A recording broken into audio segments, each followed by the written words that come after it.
आप सभी प्यारे बच्चों को नमस्कार बच्चों। चलिए बेटा, तो आज हम लोग नीट सिलेक्शन एक्सप्रेस में स्वागत करते हैं आप लोगों का दैनिक जीवन में रसायन और एनवायरमेंटल केमिस्ट्री के क्वेश्चंस का। आ जाइए, क्या हो सकता है क्या नहीं हो सकता है जरा यहाँ पर देखिए।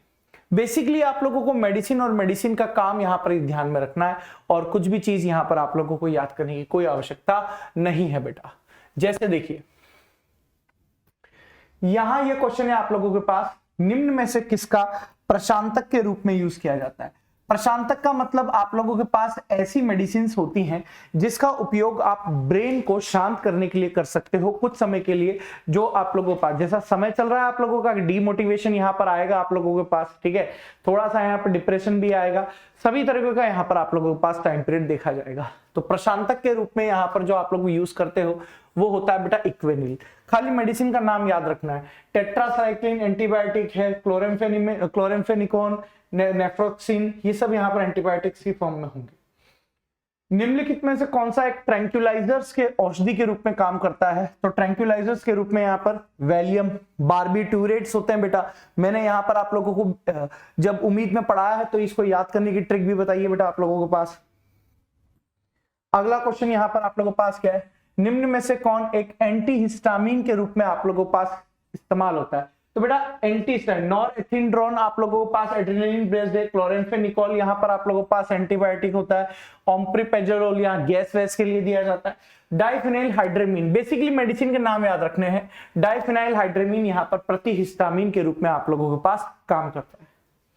नेक्स्ट है क्लोरेम्फेनिकोल, यहाँ पर आप लोगों के पास क्या होता है बेटा, क्लोरेम्फेनिकोल यहाँ पर एंटीबायोटिक के रूप में काम करता है। सिंपल सी चीजें आप लोगों को मेडिसिन के नाम और काम ध्यान में रखने बेटा, ठीक है। नेक्स्ट क्वेश्चन आप लोगों के पास, पूतिरोधी तथा विसंक्रामी सूक्ष्म जीवों का विनाश करते हैं या फिर उनकी वृद्धि को रोकते हैं, ठीक है, ठीक है। पूतिरोधी सूक्ष्म जीवों का विनाश करते हैं, वीक डिसइंफेक्टेंट उनकी वृद्धि को रोकते हैं। निम्न में से जो कथन सही नहीं है उसको पहचानना है। डिसइंफेक्टेंट जीवित उत्तकों को नुकसान पहुंचाते हैं, नहीं पहुंचा सकते। फिनॉल का 0.2% विलयन पूतिरोधी है जबकि 1% विलयन संक्रामी है, ठीक है, सत्य नहीं है, सत्य नहीं है। क्लोरीन और आयोडीन प्रबल संक्रामी की तरह प्रयुक्त में आते नहीं। बोरिक अम्ल व हाइड्रोजन अम्ल पेरोक्साइड का तनु विलयन प्रबल प्रतिरोधी होता है। यही है बेटा यहाँ पर आंसर आप लोगों को, ठीक है। बेसिकली मेडिसिन और डेली बेसिस पर चीज है। कृत्रिम मधुरक जो केवल ठंडी परिस्थिति में ही आप लोगों के पास स्थायी होता है, ये चीज आप लोगों को आर्टिफिशियल स्वीटनर में यहाँ पर चीजें याद होनी चाहिए बेटा। सैकरिन 550 गुना होता है, एस्पार्टम, एलिलेटम, ठीक है। जो एस्पार्टम आप लोगों के पास होता है वो एस्पार्टम यहाँ पर कोल्ड कंडीशन में ही बेटा आप लोगों के पास स्टेबल होता है, क्योंकि कुकिंग टेम्परेचर आने पर ये अनस्टेबल हो जाता है। यानी इसका आंसर आप लोगों के पास क्या जाएगा बेटा, एस्पार्टम यहाँ पर जाएगा। अगला सवाल है बेटा, निम्न में से कौन सी एक दवा आप लोगों के पास पीड़ाहारी यहाँ पर आप लोगों के पास रहने वाली है। पीड़ाहारी का मतलब है कि दर्द निवारक है, यानी एनाल्जेसिक बेटा आप लोगों के पास है, एनाल्जेसिक है। और ये यहां पर आप लोगों को मैंने करवा रखा है, एक बार आप खुद करने की यहां पर कोशिश करेंगे। एमोक्सिलिन एंटीबायोटिक होती है बेटा आप लोगों के पास, ब्रॉड स्पेक्ट्रम एंटीबायोटिक है और यहां पर जीवाणु निरोधी बैक्टीरियोस्टेटिक नहीं है।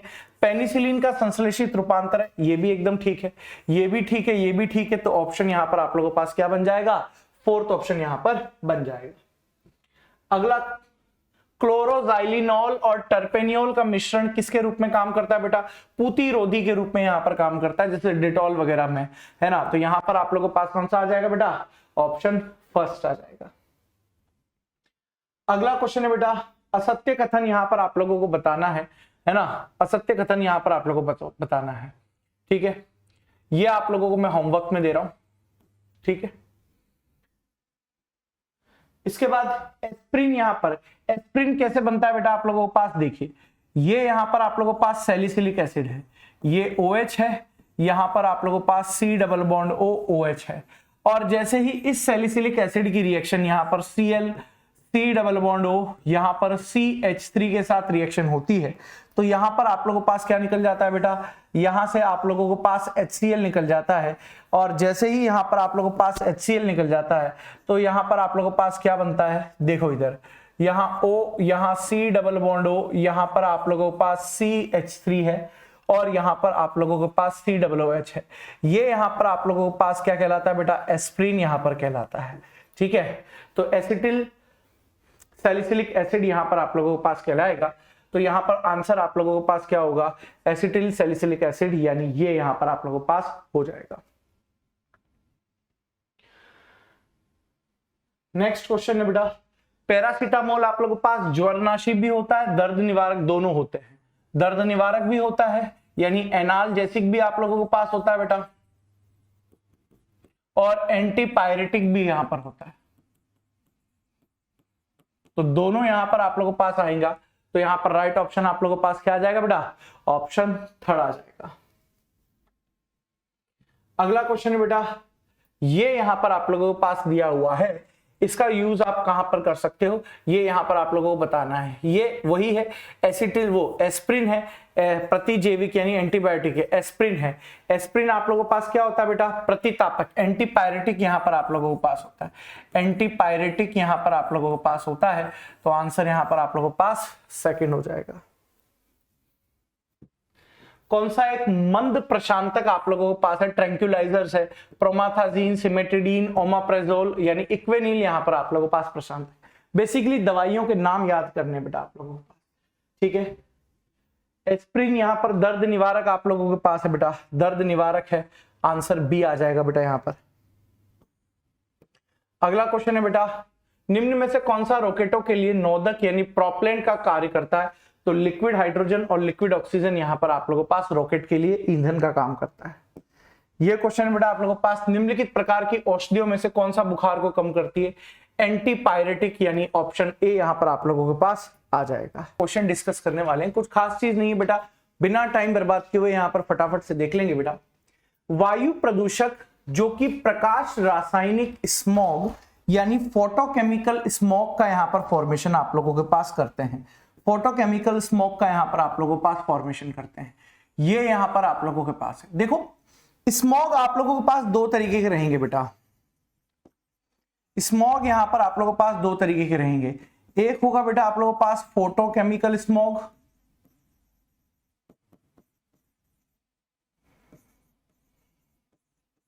और एक यहां पर आप लोगों के पास रहेगा बेटा लंदन स्मॉग। एक होगा बेटा फोटोकेमिकल स्मोक और एक होगा लंदन स्मोक बेटा। दोनों ही यहां पर हमारे पास बहुत ही खतरनाक है बेटा, जानलेवा हो सकते हैं यहां पर आप लोगों के पास। ठीक है, अगर मैं यहां पर आप लोगों के पास बात करूं फोटोकेमिकल स्मोक में और लंदन केमिकल स्मोक में, तो लंदन केमिकल स्मोक में बेटा आप लोगों के पास यहां पर बेसिकली सल्फर के ऑक्साइड यहां पर आप लोगों के पास देखे जाते हैं। सल्फर के ऑक्साइड एंड मेनी मोर यहां पर आप लोगों के पास रहते हैं। लेकिन अगर फोटोकेमिकल स्मोक की बात करूं मैं आप लोगों के पास, तो यहां पर नाइट्रस ऑक्साइड रहेगा, पर ऑक्सी एसिटाइल नाइट्रेट यहां पर आप लोगों के पास रहेगा, और एक्रोलीन यहां पर आप लोगों के पास रहेगा। तो अगर इसको ध्यान में रखा जाए तो भैया यहां पर क्या होता है, बहुत पुराने टाइम पर देखा गया था, ये लंदन में देखा गया था, इसलिए इसका नाम यहां पर लंदन स्मोक हो गया था। और फोटोकेमिकल स्मोक की वजह से बेटा हमारे पास बहुत ज्यादा लोगों की जान गई थी और बहुत ज्यादा खतरनाक होता है। आंखों में जलन होती है, सांस लेने में दिक्कत होता है, एम्फाइसीमा डिजीज हो जाती है और लोगों की मृत्यु भी यहाँ पर आप लोगों के पास देखी जाती है। तो यहाँ पर जो आंसर आप लोगों के पास होगा वो आंसर यहाँ पर क्या जाता जाएगा बेटा, नाइट्रस ऑक्साइड, पान और एक्रोलीन यहाँ पर आप लोगों के पास जाएगा, यानी option third is the right answer. यहां पर बेसिकली आपको फंडे पता होना चाहिए और आपका आंसर आ जाएगा बेटा। अगला क्वेश्चन है बेटा, फ्रियोन यहां पर आप लोगों के पास क्या होता है बेटा। फ्रियोन यहां पर एक आप लोगों के पास गैस होती है बेटा, जो एसी और रेफ्रिजरेटर में बेटा कंडीशनर के अंदर फिल करी जाती है, ताकि आप लोगों का यहां पर क्या हो सके बेटा, आप लोगों के पास यहां पर ठंडक वंडक का यहां पर अनुभव प्राप्त हो सके। तो फ्रियोन बेसिकली आप लोगों के पास क्लोरोफ्लोरोकार्बन होते हैं, CFC यहां पर आप लोगों के पास होते हैं।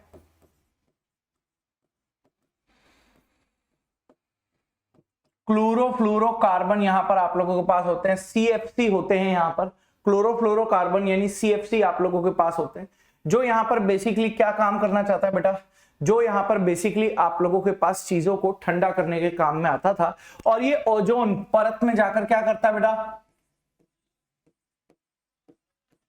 ओजोन लेयर में जाकर आप लोगों के पास Cl2 को फ्री कर देता है, Cl2 को फ्री कर देता है, जिससे वहां पर ओजोन लेयर जो होती है, ओजोन लेयर जो आप लोगों के पास होती है, यानी ओजोन जो होती है वो आप लोगों के पास ऑक्सीजन और नेसेंट ऑक्सीजन में ब्रेक डाउन हो जाती है, जिसकी वजह से वहां पर आप लोगों के पास क्या होती है, ओजोन परत में होल होना शुरू कर देते हैं, जिससे सूरज से आने वाली अल्ट्रावायलेट रेज पृथ्वी पर आ जाती हैं और विभिन्न प्रकार के स्किन डिजीज हम लोगों को कर सकती है। तो यहां पर ये नहीं हो सकता, ये नहीं हो सकता, ये नहीं हो सकता, ये सब यहाँ पर पानी में मिले हुए हैं, जैसे धातु है, हैवी मेटल्स है, तो पानी में घुलनशील होंगी, ऊपर हवा में कहां तैर रही होंगी, ठीक है। और अगर तैर भी रही होंगी तो इनके बहुत छोटे छोटे पार्टिकल आप लोगों के पास तैर रहे होंगे। तो इसको ध्यान में रखते हुए आंसर यहाँ पर आप लोगों के पास क्या आएगा बेटा, क्लोरोफ्लोरोकार्बन। अगले क्वेश्चन की तरफ चलते हैं बेटा। अगला क्वेश्चन है, जीवाश्म ईंधन के जलने से किस गैस का प्रदूषण मुख्य है? मुख्य बात यहां पर ज्यादा आप लोगों के पास आनी चाहिए बेटा, मुख्य यहां पर आप लोगों के पास है। देखो बेटा, जीवाश्म ईंधन का मतलब आप लोगों के पास हो गया कि जो भी आप लोगों के पास फॉसिल है, चाहे डेड बॉडीज हो गए, चाहे पेड़ पौधे हो गए, और भी बहुत सारी चीजें होंगी। तो भैया कोई भी चीज जलेगी तो सिंपल सी बात है, CO2 तो निकलेगी निकलेगी, वो तो है, लेकिन उसके साथ में विभिन्न प्रकार के जीवाश्मों में विभिन्न प्रकार की गैसेस मुख्य रूप से प्रेजेंट हो सकती है। नाइट्रोजन ऑक्साइड भी रहेगा, नाइट्रस ऑक्साइड रहेगा, सब कुछ रहेगा। लेकिन अगर मैं मेजर गैसेस की बात करूं वहां पर कि जीवाश्म ईंधन में कुछ ना कुछ वहां पर पड़े रहने की वजह से सल्फर कंटेंट उसमें विकसित हो जाता है। कौन सा कंटेंट विकसित होता है बेटा? सल्फर कंटेंट यहां पर आप लोगों के पास विकसित हो जाता है, और सल्फर कंटेंट विकसित होने की वजह से यहां पर है ना, सल्फर कंटेंट जीवाश्म ईंधन में, मैं यहां पर आप लोगों के पास बात करता हूं, जीवाश्म ईंधन के अंदर सल्फर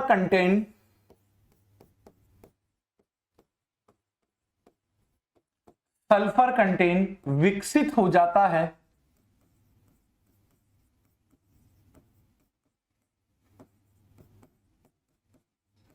सल्फर कंटेंट आप लोगों के पास यहां पर विकसित हो जाता है, और इसी सल्फर कंटेंट की वजह से जो सल्फर का अमाउंट होता है वो सल्फर डाइऑक्साइड के रूप में यहां से बाहर निकलता है।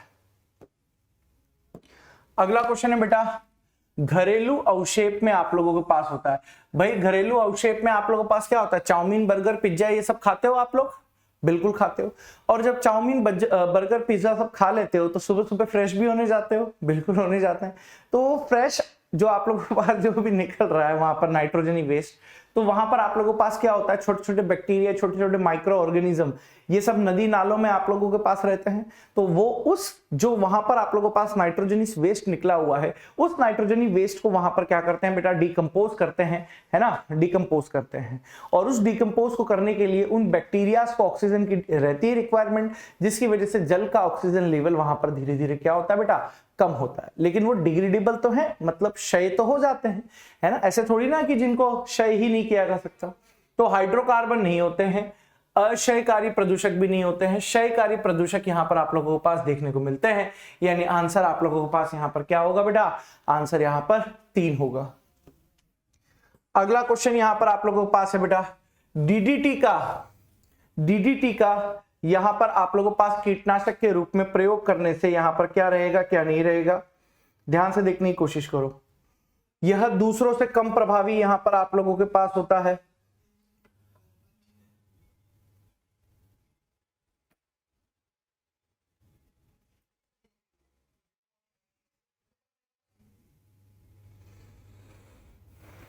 यह प्रकृति में आसानी से क्षय नहीं होता है, यह कुछ समय पश्चात अप्रभावी हो जाता है। नहीं, यह प्रकृति में आसानी से क्षय नहीं होता है और खाद्य श्रृंखला में प्रवेश कर जाता है। ठीक है, यह आप लोगों के पास प्रकृति में आसानी से क्षय नहीं होता है और जीवों की खाद्य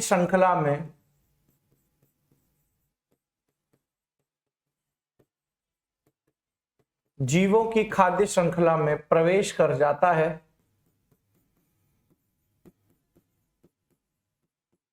एवं अगर मैं बात करूं कि इसी की डीडीटी के कारण ही पक्षियों के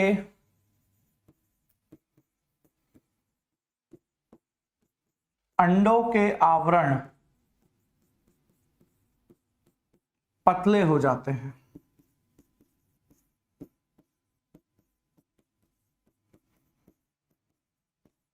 यानी जो यहां पर आपके पास आंसर आएगा वो होगा बेटा सी। पान, पान का यहां पर आप लोगों के पास नाम है, पान का यहां पर नाम होता है बेटा परऑक्सी एसिटाइल नाइट्रेट। ये आप लोगों के पास यहां पर ध्यान में रखना पड़ेगा, परऑक्सी एसिटाइल, परऑक्सी एसिटाइल नाइट्रेट यहां पर नाम होगा, यानी option second is the right answer. चलिए अगला क्वेश्चन यहां पर आप लोगों के पास है, सूर्य की पराबैंगनी किरणों से निम्नलिखित में से किसके द्वारा आप यहां पर बचाव कर सकते हो? तो बड़ा ही सिंपल सा है रीजन, सूर्य की आने वाली पराबैंगनी किरणों से और इंफ्रारेड किरणों से हमारे पास जो ओजोन लेयर होती है वो हमारे पास यहां पर रक्षा करती है, यानी option 3 is the right answer. अगला क्वेश्चन बेटा, वायुमंडलीय धूप, वाष्प, ओजोन, CO2 द्वारा ऊष्मा को पुनः विकिरित, पुनः मतलब जो आप लोगों के पास यहां पर वायुमंडलीय धूप है बेटा, सुनने की कोशिश करना मेरे बच्चों, जो भी यहां पर आप लोगों के पास वायुमंडलीय धूल है, वाष्प है या फिर ओजोन है, CO2 द्वारा ऊष्मा को पुनः विकिरित केंद्र यानी पुनः पृथ्वी पर लाने का जो काम होता है, CO2 का वातावरण हमारे अर्थ के चारों ओर चला जाता है, जिसकी वजह से सूरज से आने वाली विकिरणें पृथ्वी से टकराकर वापस वायुमंडल में नहीं जा पाती हैं, जिससे हमारे अर्थ का यानी वायुमंडल का वातावरण धीरे धीरे बढ़ जाता है, और इसको हम लोग यहां पर क्या बोलते हैं? इसको हम लोग ग्रीन हाउस इफेक्ट यहां पर बोलते हैं। अगला क्वेश्चन है बेटा, वायुमंडल की ओजोन परत निम्नलिखित द्वारा नष्ट हो रही है। वायुमंडल की ओजोन परत निम्न के द्वारा किसके द्वारा नष्ट हो रही है बेटा? आप लोगों के पास आप कहोगे यहां पर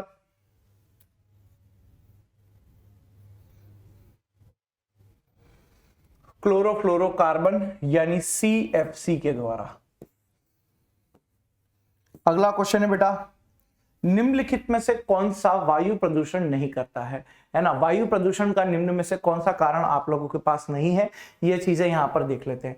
तो बेटा आप लोगों के पास सिंपल सी बात है, वायु प्रदूषण किसके कारण नहीं होता बेटा? परागकण तो यहां पर वायु के द्वारा एक स्थान से दूसरे स्थान पर जाते हैं, ये नहीं हो सकता है ना। डीजल इंजन, बिल्कुल ठीक बात है, डीजल इंजन में डीजल के दहन से कार्बन डाइऑक्साइड, नाइट्रस ऑक्साइड या कार्बन मोनोऑक्साइड आदि विषैली गैसेस निकल सकती हैं, तो इनके द्वारा यहां पर वायु प्रदूषण हो सकता है आप लोगों के पास, तो ये भी नहीं होगा।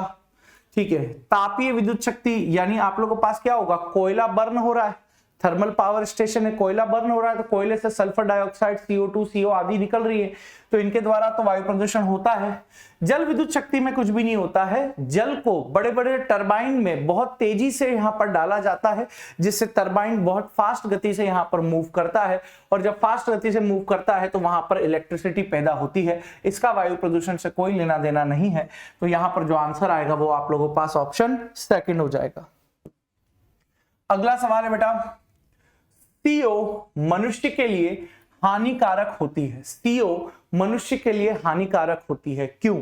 जरा समझने की कोशिश कीजिए। यह हीमोग्लोबिन से जुड़ता है, यह कार्बोलिक अम्ल यानी H2CO3 यहां पर नहीं है ना, ठीक है। CO2 निकालता है, CO2 निकालता है नहीं। यह कार्सिनोजेनिक होता है, जल प्रदूषण पर आधारित है नहीं। यह हीमोग्लोबिन के साथ जुड़कर आप लोगों के पास कार्बोक्सी हीमोग्लोबिन बना देता है। क्या बना देता है बेटा?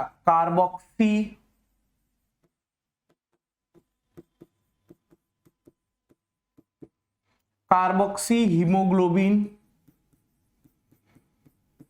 कार्बोक्सी हीमोग्लोबिन आप लोगों के पास बनाता है, और यह कार्बोक्सी हीमोग्लोबिन आप लोगों के लिए क्या होता है बेटा? हानिकारक यहां पर आप लोगों के पास होता है, यानी option first is the right answer. अगला सवाल है बेटा, यह झील के जल में फॉस्फेट और नाइट्रेट की मात्रा अधिक हो जाए। जब झील में जल में फॉस्फेट और नाइट्रेट की मात्रा अधिक हो जाए, मतलब फॉस्फेट और नाइट्रेट आप लोगों के पास क्या होते हैं बेटा? यहां पर पोषक तत्व होते हैं। ये यहां पर आप लोगों के पास कैसे होते हैं बेटा? पोषक तत्व यहां पर आप लोगों के पास होते हैं, और यह क्रिया यहां पर यूट्रोफिकेशन कहलाती है।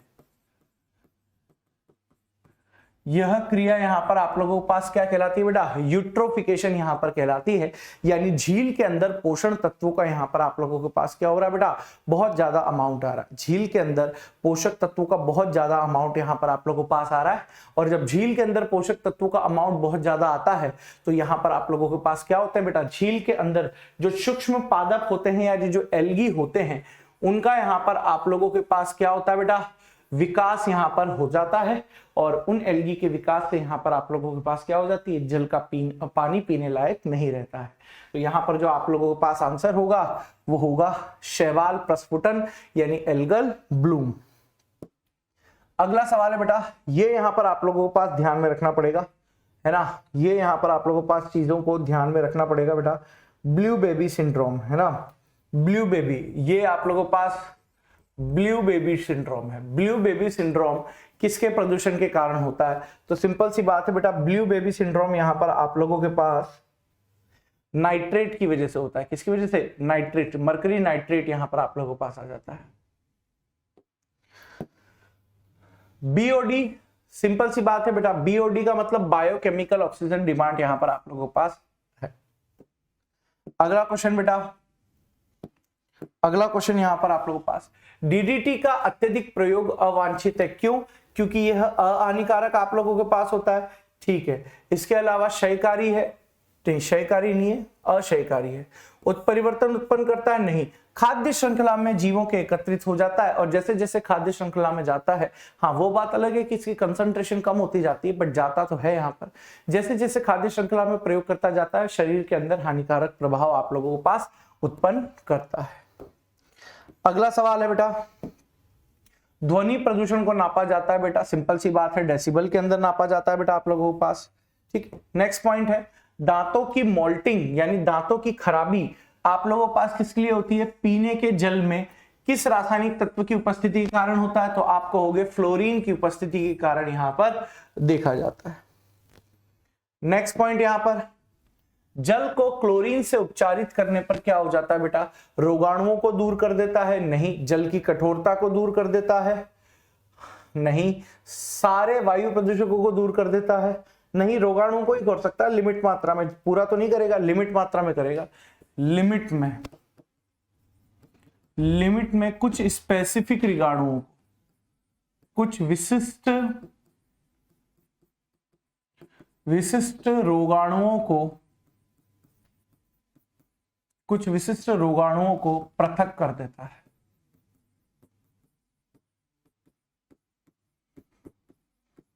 तो यहां पर जो आंसर आप लोगों के पास आएगा वो आंसर यहां पर फर्स्ट होगा। अगला सवाल है, अम्ल वर्षा किसके कारण होती है बेटा आप लोगों के पास? देखिए बेटा, अम्ल वर्षा यहां पर किसके कारण उत्पन्न हो सकती है आप लोगों के पास? उद्योगों द्वारा अत्यधिक मात्रा में अमोनिया के बनने से, नहीं, ये तो उर्वरक होता है। अपूर्ण दहन से कार्बन डाइऑक्साइड का अत्यधिक मात्रा में निकलना, नहीं। जानवरों के श्वसन से CO2 का अत्यधिक मात्रा में निकलना, नहीं। फॉसिल ईंधनों के जलने से अत्यधिक मात्रा में नाइट्रस ऑक्साइड और सल्फर ऑक्साइड का बनना, बिल्कुल ठीक है। तो ये नाइट्रस ऑक्साइड और सल्फर ऑक्साइड जलवाष्प से क्रिया करेंगे। किससे क्रिया करेंगे बेटा? जलवाष्प से क्रिया करेंगे। और आप लोगों के पास यहाँ पर किसका निर्माण कर देंगे? HNO3 और H2SO4 का यहाँ पर निर्माण कर देंगे, यानी फॉर्मेशन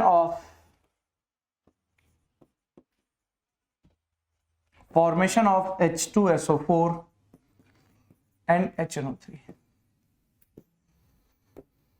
अगला क्वेश्चन है बेटा आप लोगों के पास, धुंध का प्रमुख तत्व आप लोगों के पास यहाँ पर क्या रहता है? वैसे तो ये सभी तत्व यहाँ पर आप लोगों के पास धुंध में सम्मिलित हो सकते हैं, लेकिन जो प्रमुख तत्व है वो है ओजोन और पान। यहाँ पर आप लोगों के पास परऑक्सी एसिटाइल नाइट्रेट, यानी first option is the right answer. खाद्य श्रृंखला से गुजरते वक्त, ये क्वज क्या लिखा हुआ है यहाँ पर? क्वज नहीं है, DDT है ये। DDT की मात्रा आप लोगों के पास होती है, कमी होती है, सिंपल सी बात है। धीरे धीरे कंसंट्रेशन आप लोगों के पास क्या होती है? कम यहाँ पर देखी जा सकती है। खाद्य श्रृंखला से गुजरते वक्त DDT की मात्रा बढ़ती है।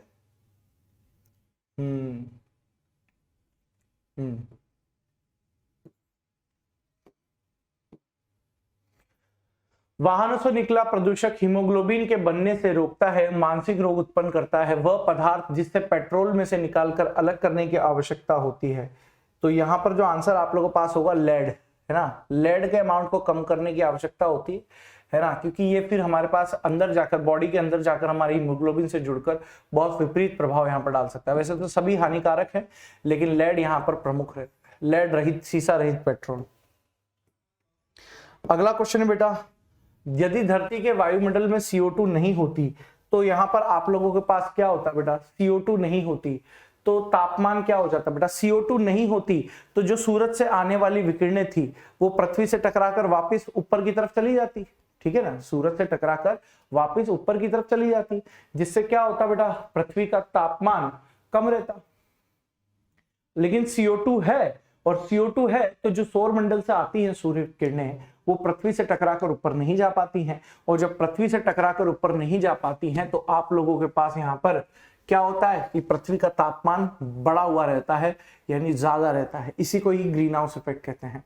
तो अगर धरती के वायुमंडल में CO2 नहीं होती तो तापमान यहाँ पर क्या हो जाता, कम हो जाता। ठीक है मेरे बच्चों, बहुत बहुत आप लोगों का धन्यवाद।